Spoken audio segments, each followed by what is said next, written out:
Bienvenue sur ma chaîne Mona Azur. Ici, on parle de remèdes de ramets, d'astuces ancestrales.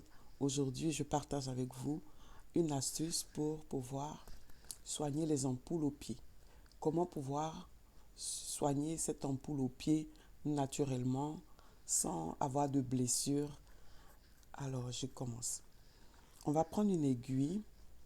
Donc, vous allez passer du fil à l'aiguille et vous allez chauffer l'aiguille avec un briquet. Vous allez chauffer l'aiguille pour pouvoir la désinfecter. Si vous passez le fil, n'attachez pas le bout du fil. Donc, vous passez juste le fil et vous le laissez comme ça. Alors, on va prendre cette aiguille qui a été chauffée pour pouvoir la désinfecter. Donc, vous allez traverser l'ampoule que vous avez au pied avec. Donc, dans cette ampoule-là, en général, il y a toujours un liquide. Donc, vous allez passer sur l'ampoule. Au niveau du liquide, là, vous passez l'aiguille et vous passez au niveau du fil. Donc, vous tirez le fil qui va sortir de l'autre côté. Et vous allez vous rendre compte que le liquide qu'il y a dans cette ampoule, elle va commencer à partir. Quand vous le faites, quand vous traversez l'aiguille et le fil dans l'ampoule, n'enlevez pas la peau qu'il y a au-dessus.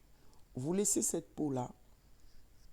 Le lendemain, vous allez vous rendre compte que cette peau, elle va sécher, c'est-à-dire le liquide qui est à l'intérieur va se vider. Cette peau, elle va sécher parce que cette peau, elle va vous servir de pansement. C'est pour ça qu'il ne faut pas l'enlever. Et le lendemain, vous allez couper cette peau morte-là, délicatement. Quand vous finissez de la couper, vous allez mettre de la vaseline là-dessus, sur cette petite plaie, et vous allez voir que vous allez bien vous sentir. Si vous voyez que quand vous avez passé l'aiguille et le fil, et que cette peau, elle n'est pas encore partie, le liquide n'est pas encore parti le lendemain, vous attendez encore le surlendemain. Il faut que le liquide il soit totalement fini, parce que la peau qui est au-dessus va vous servir de pansement. Donc quand le liquide est totalement fini, c'est en ce moment-là, quand c'est sec, qu'il faut couper délicatement cette peau-là. Et après, vous pouvez mettre de la vaseline là-dessus et le tour est joué. Et votre ampoule est partie sans que vous ayez une plaie ou quelque chose qui vous fera très mal. Alors, c'est fini pour moi aujourd'hui. Je reviens vers vous la prochaine fois pour une prochaine vidéo. Je vous salue.